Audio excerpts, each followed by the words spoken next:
Oui, donc après la mort de George Floyd, nous avons contesté beaucoup de manifestations. Nous avons vu que cet incident provoquait vraiment beaucoup de colère chez les Américains, surtout chez les Afro-Américains.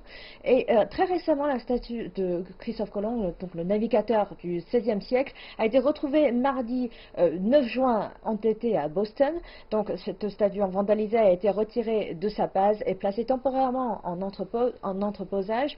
Le maire de Boston a expliqué qu'il y aurait une réévaluation quant à la signification historique de la statue de Colomb, alors que les manifestations antiracistes continuent à s'étendre aux États-Unis. Des statues de Christophe Colomb a été sapodée dans de nombreux endroits aujourd'hui, et donc mardi, une statue à Richmond a également été jetée dans le lac. Donc on voit bien que la mort de George Floyd a aujourd'hui provoqué des contestations sur aujourd'hui le personnage historique Colomb. Tout à fait, c'est la situation aux États-Unis, mais des incidents pareils ont eu lieu dans d'autres pays. Pouvez-vous nous donner un exemple? Oui, ben, les États-Unis n'étaient pas le seul le seul pays qui a eu ce genre de problème. Il y a aussi en Europe, beaucoup de pays en Europe, par exemple, la Grande-Bretagne. Donc, selon l'agence de presse anglaise Reuters, au-delà des émeutes et des controverses aux États-Unis, en effet, la Grande-Bretagne supprimerait les statuts controversés, pas sûr pour l'instant. Au Royaume-Uni, le conseil municipal d'Oxford a récemment demandé à l'université Oxford de démolir la statue de Cecil Rhodes, donc en effet un colonisateur britannique en Afrique.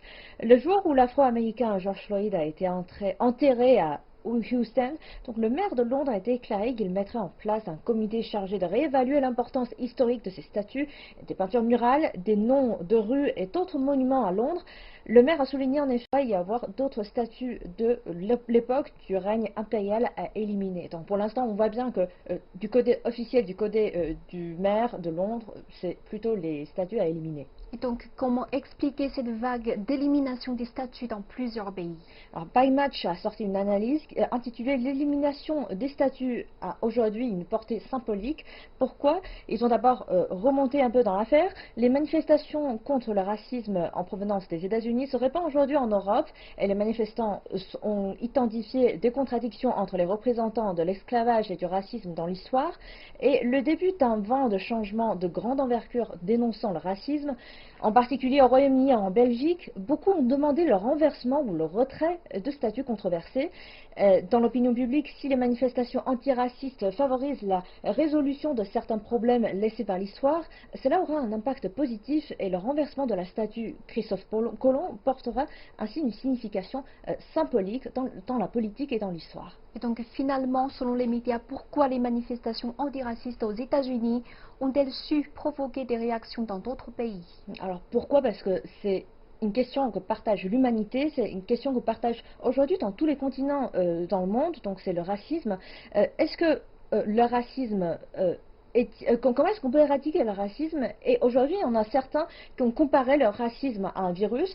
Donc mercredi, le 10 juin, plus de 10 000 personnes ont participé à la manifestation contre le racisme tenue à Genève, donc déjà en Europe. Et la mort de George Floyd est un nouveau témoignage sanglant de la discrimination raciale dont souffrent les Afro-Américains aujourd'hui. Il y a longtemps, avec l'arrivée des premiers navires d'esclaves en Amérique, le racisme est apparu et s'est répandu comme un virus. Or, parvenu au XXIe siècle, l'humanité doit désormais éradiquer le virus du racisme. Personne ne devrait se sentir supérieur en raison de sa couleur de peau et surtout, personne ne devrait mourir pour cette raison.